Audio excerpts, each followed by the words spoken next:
Me chamo Abraham, sou R1 de Medicina Intensiva da UOC. Eu vou dar uma aula sobre fluido-responsividade. O que é fluido-responsividade? É aumento de débito cardíaco após prova de volume e esse incremento tem que ser de 10 a 15%, depende da literatura. E depende da literatura, o que é prova de volume, de 7 ml por quilo a 500 ml, ou 500 ml. 7 ml por quilo de um paciente de 70 kg é 490, 500 ml. Qual a importância da avaliação de fluido-responsividade? Na sepse, 57 a 70% dos pacientes eles são fluido-responsivos, só que isso é de maneira efêmera, ele não se mantém fluido-responsivo o tempo inteiro. E a gente avalia a fluido-responsividade para não exceder com a terapia sem benefício para o paciente. E também para evitar volume desnecessário, né? E na avaliação da UTI, qual que é a importância? Na UTI, na admissão da UTI, 50% dos doentes, em média, eles são fluido-responsivos, ou seja, a chance de você errar dando volume para o doente ela é alta, né? E principalmente, o paciente na emergência, ele já foi ressuscitado, já está com droga vasativa, no contexto de sepsis, já foi ressuscitado, já está com droga vasativa, já entrou vasopressina. Então, você tem que avaliar se o paciente se mantém fluido responsivo. A chance dele ser fluido responsivo é muito menor do que na emergência, tá?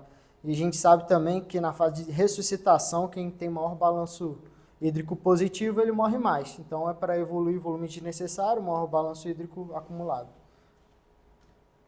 O padrão ouro é termodiluição mais elevação passiva das pernas. Esse PLR seria a sigla para elevação passiva das pernas em inglês, tá? Termodiluição, você tem um catéter central, que é um catéter central e um catéter na artéria femoral. E ele tem esse sistema pico, tá? E ele calcula, através desse sistema pico, o débito cardíaco. Ele não consegue separar o que é ventrículo esquerdo e o que é ventrículo direito. Ele vê o débito cardíaco do coração inteiro, né? O porém dele é que ele é alto custo. Provavelmente no Brasil, sei lá, 99% das UTIs não tem. A outra opção, a termodiluição, é o Swan-Ganz, tá? O Swan-Ganz, ele é um catéter que fica na artéria pulmonar e ele não é isento de complicações, tá? Ele consegue separar, diferente do sistema PICC, ele consegue separar o que é ventrículo esquerdo e o que é direito, né? Mas fora do contexto de choque cardiogênico, ele não muda tanto o desfecho, né? No choque cardiogênico você quer saber o débito cardíaco imediato, coloca Dolbuto, quer saber o que incrementou, se precisa de BIA, se vai escalonar para ECMO. Então, no contexto choque cardiogênico, ele é bem-vindo. Em outros contextos, talvez a cateterização da artéria pulmonar não seja bem-vinda. Na nossa UTI, a gente basicamente usa o delta-PP, né, como preditor de fluido-responsividade, e a cava, né, o delta-PP quando está disponível e a cava sempre está disponível, tem ultrassom, né. E a outra opção que eu vou trazer, né, que seria, entre aspas, o padrão ouro de aferição de fluido-responsividade através de ultrassom, que seria a VTI da saída do ventrículo esquerdo, mais elevação passiva das pernas. Beleza? Delta-PP, ela tem suas peculiaridades. O doente tem que estar com uma PAI, ele tem que estar em ventilação mecânica, tá bom? Ele tem que estar em RAS-5, sem interação do paciente com a ventilação mecânica. O volume corrente tem que estar setado 8 ml por quilo de peso predito. E o paciente ele tem que ter ritmo regular. Se ele tiver FA, já acabou, nem adianta tentar delta-PP, tá bom? O cut-off dele é 13%, tá bom? Se tiver superior a 13%, ele traz uma sensibilidade de 94% e uma especificidade de 96% para predizer fluido-responsividade. Mas tem esses porém, se o paciente ele não está RAS-5, já não é um método válido. Se o volume corrente não é 8 ml por quilo de peso predito, não é um método válido, tá bom? E também tem a análise visual da PAI. Se você vê que a PAI está variando bastante durante a respiração, você pode inferir que está acima de 13%. O outro método é a veia cava inferior, né? Ela tem suas virtudes, né? Ela é bem disponível, com ultrassom você consegue ver a cava. Ela é reprodutível muitas vezes, mesmo com uma janela acústica não tão adequada, você consegue visualizar alguma coisa. E a curva de aprendizagem é rápida, tá bom? E é não invasivo. Os poréns da veia cava.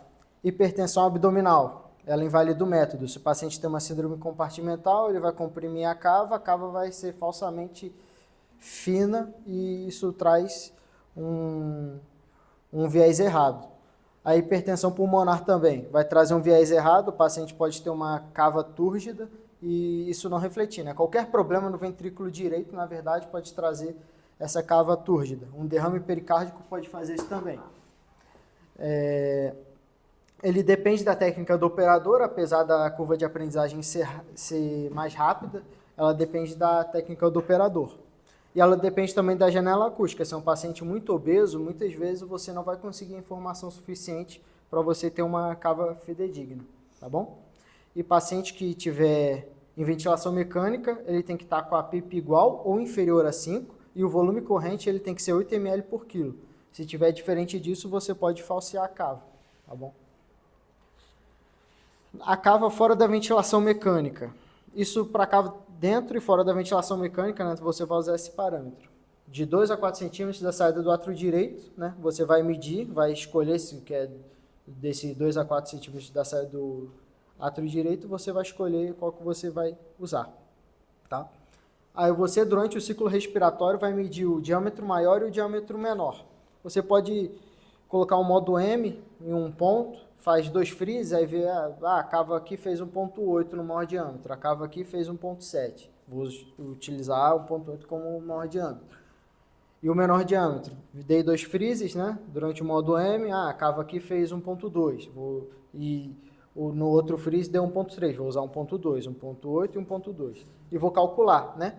Fora da ventilação mecânica, a gente mede colapsidade, tá bom? Diâmetro maior menos diâmetro menor dividido pelo diâmetro maior e tudo isso vezes 100, aí vai te dar uma porcentagem. Se essa porcentagem for superior a 50%, você consegue predizer, né, com uma sensibilidade de 66% a 71% e uma especificidade de 79% a 81% que o paciente é fluido responsivo, ou seja, a gente deixa passar muitos pacientes fluido responsivos, mas os que dá positivo tem uma chance moderada de ser fluido responsivo de fato. Cava na ventilação mecânica, você vai fazer a mesma coisa que fez com o paciente fora da ventilação mecânica, mas você vai fazer uma fórmula diferente. Vai ser o diâmetro maior menos o diâmetro menor e dividir pelo diâmetro menor, né? E o cutoff desse método é de 15% a 18%. Se der entre 15% a 18%, né? Tem literatura que traz 15%, tem literatura que traz 18%. Nenhum número está errado. Você consegue predizer que o paciente é fluido responsivo com uma sensibilidade de 69% a 80% e uma especificidade de 80% a 91%. Tá? Então, o paciente em ventilação mecânica ele tem uma cava mais confiável, né? Se a gente, a grosso modo, mais confiável que o paciente fora da ventilação mecânica. Claro, se respeitar um volume corrente de 8 e uma PIP de 5 ou inferior. Se tiver maior, já invalida o método. E o VTI da saída do ventrículo, você vai colocar na janela apical 5 câmaras, a curva de aprendizagem dele, ele é maior e tem que ter o algoritmo que calcula o VTI, né? Integral velocidade e tempo. O próprio ultrassom tem que ter esse software.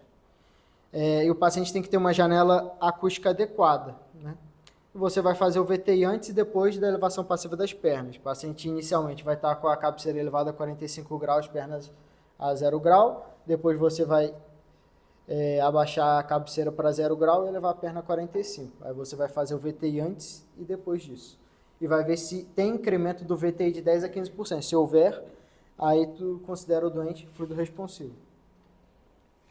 Aí está a janela apical 5 câmaras, você vai colocar na janela apical 5 câmaras, vai colocar PW e vai colocar perto da saída da válvula aórtica, né? E vai colocar depois o VTI. E você vai fazer isso antes e depois da saída do ventrículo.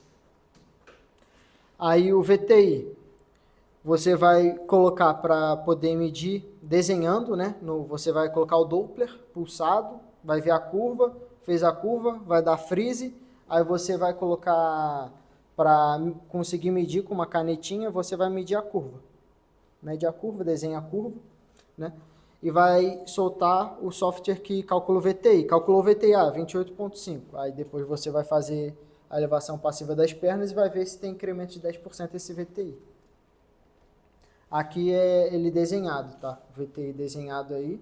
Aí é isso que você vai desenhar no eco pulsado, no Doppler pulsado. E aqui é só um estudo, curiosidade mesmo. Eu estava estudando, eu vi que teve um grupo que ele fez VTI da carótida esquerda, mas elevação passiva das pernas, né? A teoria é que a carótida esquerda ela sai direto do arco aórtico, então ela conseguiria com alguma segurança ser próximo do VTI do ventrículo esquerdo, né? E ele fez a mesma coisa, VTI antes da elevação passiva e depois. Esse estudo ele teve 62 pacientes, só 50 foram elegíveis. A maioria que foi retirado do estudo é porque ele não tinha janela acústica adequada para fazer VTI de ventrículo esquerdo, né? Porque a comparação foi VTI de carótida contra VTI de ventrículo esquerdo, né? O cutoff foi de variação de 11% do VTI, né? Se houve incremento de 11% do VTI da carótida esquerda, conseguiu predizer nesse grupo com uma sensibilidade de 77%, uma especificidade de 78%, fluido responsividade. Então essa é mais curiosidade, né? Está... E aqui, através do oxímetro, né? Ele comparou o padrão ouro, que é o pico, com o oxímetro para analisar a fluido responsividade. Esse é muito mais curiosidade mesmo, né? Mas tem até que uma implicação prática. Dá para fazer isso na beira do leito sem muita dificuldade. Tem oxímetros, né? A maior parte dos oxímetros tem um índice que é chamado Perfusion Index, né?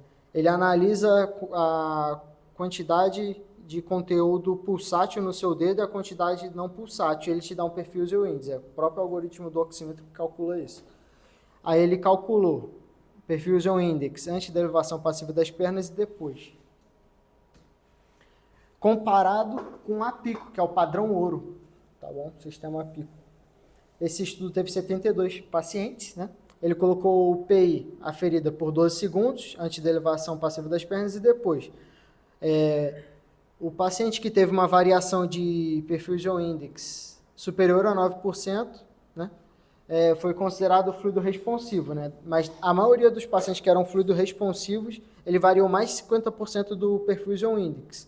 Isso trouxe uma sensibilidade de 76% a 98%, uma especificidade de 63% a 90% de predizer que o paciente é fluido responsivo. Isso é mais curiosidade, né? Então, procurando outros métodos aí para analisar. Aqui são as referências.